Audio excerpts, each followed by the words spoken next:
Last time we won 9 was when we, in the top flight was when we won the league. Interesting. Yeah, interesting. Over to Phil in the studio. Hi, chaps. That was a good game. Second half didn't live up at all to the first half, but again, I guess, Tom, I'm going to talk about game management because you always love talking about that, but Brendan did seem to get it right. Second half, it went very defensive. As soon as they scored, you could see it happening, though. Yeah, but like I just said to lads, as much as Villa had the ball, did they actually create that much?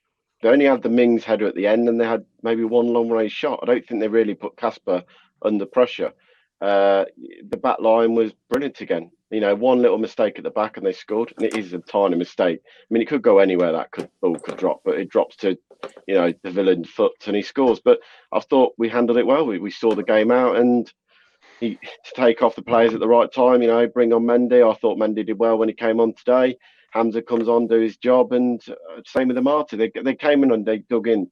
They saw the game out, and if you want to, finish the season in those Champions League spots at 2-1, that's what you've got to do. That's how the big teams finish it. So 2-1's massive result today. And like Lox said earlier, for me, living down in Redditch, there's a lot of villains around me, so makes it all so sweet.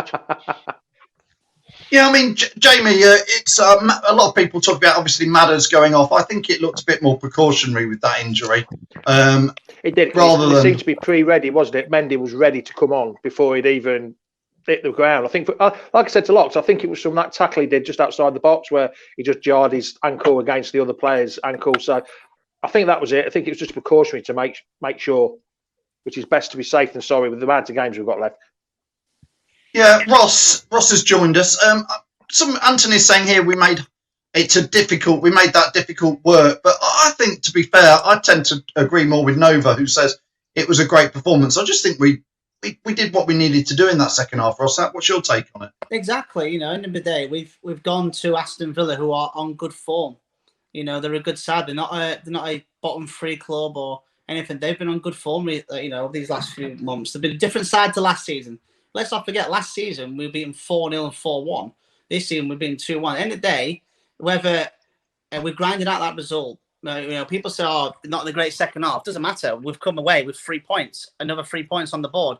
Now we're second. Obviously, for a few hours we're second in the league, and away again. Amazing away performance. People can say, we weren't great second half, but at the end of the day, what do we go? We go play a football team to win. Yeah, we've got 30 points from 13 away games so far this year. Wow, usually we could going that away win. Yeah, we're obviously second in the Premier League now. I know Man United play later, don't they? Is that right? That's correct. Yes. So it's going to be Jack. I mean, Rudy says here it was a squeaky bum time that last 20 minutes. Even in the last 30 seconds, I thought, Mings had that chance right at the end. As Tom said, they didn't create that many chances, but they did have one right at the end, Jack. Yeah, it was a sloppy goal to give away. Suyuncu and Luke Thomas went for the same ball, and it left Traore open to tap it in, but I think we controlled the game well. We defended well, and to be a good team, you've got to defend well and grind out results like this to be in the top 4. And we did exactly that, and we've been doing that all season, really, away from home. And we've been grinding out and playing well, and we got the goals what we needed in the first half, and got the 3 important points to keep us in the top 4. I'll move on to Liverpool. Tom. Who's your contenders for man of the match? Oh, but obviously Barnes got man of the match on the telly, and I think Luke Thomas just said BBC Radio Leicester gave it to Luke Thomas. I gave it to Luke Thomas today. I thought he was fantastic. For a young lad, 19, to come in against, in a derby and play the way he did. The block in the first half, what a block. Getting away with that shot, what a block. And in the second half, the ball's to the back post, and to just see it out from stop Troy getting anywhere near it. Good bit of defending from the kid, and it shows what Brendan's about, chucking these young lads in. He could easier put Fuchs in today, and he didn't. He put in the young lad and to give him another game, and it's a cracking result for him. And so Luke Thomas is my man of the match. Yeah, Ross, before I let you go, who was your man of the match? I was going to say Luke Thomas or Ricardo. I thought Ricardo had a very good game. Considering obviously I've been saying for a while about putting Ricardo on the wing, and who knows, maybe could play there again. But Luke Thomas, though, yeah, I agree with what Tom said. you know, he's thrown in at the deep end with all the injuries we've got. He was outstanding. That block was insane. But yeah, I'll go with Thomas, but Ricardo's not far behind, I would say. And I've got my prediction right in 2-1. Well done, Ross. We'll see you again, Ross, Thursday night for the Europa match. No, already hope you're preparing your food. I am. Don't you worry about that. See you later, Ross. Cheers, Ross. Let's add in Chris, who went 3-0. Chris, we chatted at half-time. 3-0 was looking good, but 120 seconds after half-time, it was not looking so good, was it? It was completely different after what we were talking about at half-time. Absolutely. I mean, you know, their goal, terrible defending. I thought I was upset. And my dad kept saying this, and I completely agreed with him. We were then just constantly inviting them to press us, and we shouldn't be doing that. We should, you know, we should have just gotten a third goal and seen it out then. But no, when we were 2-1, we're saying pretty much press us. We're giving them the ball back. We're just kicking balls to nobody who's there. You know, we were just inviting more press. We shouldn't be doing that. And luckily, we got away with it. We've got, Chris, I'm just going to read out some man of the matches for people's comments. Stephen says, great performance. We're saving ourselves for Thursday in that second half. Steve says, definitely Thomas was man of the match for a great performance. Carl says, what a great, well done, Leicester City. We love you. Keep the faith. Zab says, Barnes was man of the match for me. Always a threat, getting better and better. I want to ask, I'll come to Jamie on Barnes in a minute, but EKJ says, hopeful that the Maddison sub was precautionary. Don't want him to aggravate and impact pain before Europe. Jamie, I just want to ask you, before we had Michael in, Harvey Barnes and Maddison subject to injuries. Surely these players have got to be in Gareth Southgate's squad. Oh, yeah, they've got to be. They've got to be. Them two, and even JJ before he got injured, were both, all three of them were there. But if Barnes and Maddison do not get in, there was a big discussion on Sky Sports before the Spurs West Ham game earlier on, who should get in, and there was a list as long as your arm. And they were saying Maddison's improved a lot, but Barnes still needs to improve his assist ratio. I don't understand where they're coming from on that, because I think he deserves to be in that squad full stop. He scored 13 goals. He's doubled his total from last year. They wanted extra goals from him, and he's got extra goals from him. Maddison's started putting goals to his name now as well. If he's maybe not a regular first team up, but he's got to be in that squad. He has to be in a shout of that squad. If he isn't, then it's fudged, and it is totally fudged. Yeah, Chris, before I let you go, because we've got loads of fans clicking on, which is great. Looking forward to Thursday, the second leg in the Europa. Oh yeah, very much looking forward to that. You know, I've said potentially I'm going for a 2-1 for that one. I'm saying straight away. And by the way, Maddison's little thing was just purely because of the fact that he and the defender keep the ball at the same time. So the vibration clearly went up to his hip, and that's what caused him a bit of injury. I'm hoping he'll still be all right.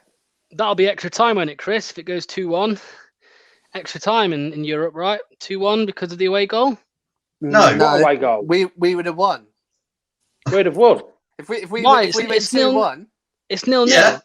And then so if we win 2-1 after 90 minutes, that's it. We've won. They have an away goal. They have an away goal. So it's 2-2. It doesn't make any difference. What are you on, mate? What do you mean? The only way goal counts. Yes. 2-1 Leicester is a Leicester win. If it finished 1-1 on the night, then they go through on away goals. Yeah. So a score draw from them would be the only way they can go through without winning the game. The goal doesn't count double. It only counts double Lox. if it's a draw. So Leicester play in blue. There's this round thing called a ball. There's 45 minutes. I'm sure two halves. It's called football. If it's 2-1, we've won. If it's 2-1, it's 2-1 on aggregate, so we go through. Listen, Lox, after this, we'll explain some of the football rules to you. I know. It's just that I'm sure I've seen a European game that's finished 2-1 before it like that, and it's gone time. You're digging yourself a bigger hole. Lox, explain the rules. Yeah, you're probably right though, Lox. He probably did. No, hold on. So he's probably right because that match probably did end 2-1, but the first fixture probably ended 1-2. That's why it's extra time. Join Lox on Thursday for the watch along. It's going to be entertaining. I think help him through it. Listen, right, Chris, thanks for joining us. Paul saying Lox off. Chris, thanks for joining us. We'll see you on Thursday. I've got loads of people I'm going to add in now. I'm going to add in Tom, Michael, and Elijah. There's so many of us. Let's try this. Where do we start? Let's start with Michael. Hey, it was a great game. I think with us playing Thursday, Sunday, we might see a fall off towards the end of the matches. But as long as we get off to a great start like we did today and get some goals, we can handle the squeaky bum. Mindy was good when he came on today, I thought. I know there was some sideways and backwards passing, but he filled in the space, stuck a foot in, turned his man a couple times really well. We got the 3 points. Let's focus on Prague. We got 4 days, and we got Arsenal next weekend. Moving right along, we're stacking up our points at the leaderboard, and as long as we're getting our goals and we're getting our points, a little lapse in performance towards the end of the match, I can deal with personally. Yeah, I've got a stat here for you, Elijah. Will says here, we've only had 1 loss in our last 16 games in all competitions. Top form that, Elijah. Yeah, it's obviously great to see. And I mean, consistency within the game itself, if you still get the points, you still get the points. And it's consistency across the results that matters more. Tom, your student mates in the flat, that second half must have been quite pleased at the lack of shouting. Well, there was still a lot of shouting as I was shouting at the TV, but not as much. Who was your man of the match, Tom? I'm going to go for a weird one, and I'm going to throw it out there to be Soyuncu. Just because it's the same thing with Evans. They don't always get the recognition, and even with the goal, Soyuncu and Evans, everything that came into the box, they sweeped up. Every time we made an attack and Villa broke, there was either Soyuncu or Evans back there to sweep it up or shepherd them out. And it's one of those things. It's like when there was people like King at the club. They do the nitty gritty, the dirty things that as a fan you go, well, it's not glamorous, it's not scoring a goal, it's not saving a penalty, but you go, but actually it's probably the most important part of the game because it pushes Villa out, it runs the time down, and to me, I think they played brilliant. Jamie, I mean, Tom there saying Soyuncu. Our Tom says Luke Thomas. Who were you going with, Jamie? I'd have, like you say, the TV gave it Barnes. I'd have given it Luke Thomas because he did one as well. The ball came across and he just put his body in front of that Traore, and he couldn't get him. It was quality defending, perfect defending for a young man. Old head on young shoulders again. We've got 2 of the defenders, him and Fofana, are going to be actually outstanding, I think. So he could have thrown Fuchs in quite easily, but no, he kept Thomas in. Like I say, Brendan Rodgers likes giving the young lads a game, and he's done it again. And he's proved his point. Thomas has proved his point. Michael, so, Jake, Thomas. You're saying Thomas. Jake is agreeing, I think, with Tom there, saying Evan Soyuncu did some great headers today. Michael, who was your man of the match? Harvey, when he got the ball today, he was direct. He wanted to take his man on. He had swag today from the very beginning. 39 seconds, he was in the box taking his man on. And he scored. He scored in an assist, and he has the confidence now. People are talking about him. People are putting him in the England squad. So he's seeing that on social media and he's hearing the punditry. So he's feeling that confidence. He knows he's the man right now. He got that super swag. I'm an American citizen. We need Michael, we need to have swag of the day. I think you need to nominate it each time for like the best player or the best thing. It's your thing now. Yeah, it was Harvey today for sure. And as an American citizen, during an international break or the summertime, I want the Leicester players to be relaxing at the house, getting ready for the next season. I know you guys want them to be, in the Euros and all that stuff, but, come on, man. These guys are nursing injuries right now, Let's just let them sit at the house and watch the games, on the sofa, and then get ready to play a Champions League season with us next season, That's how I see it.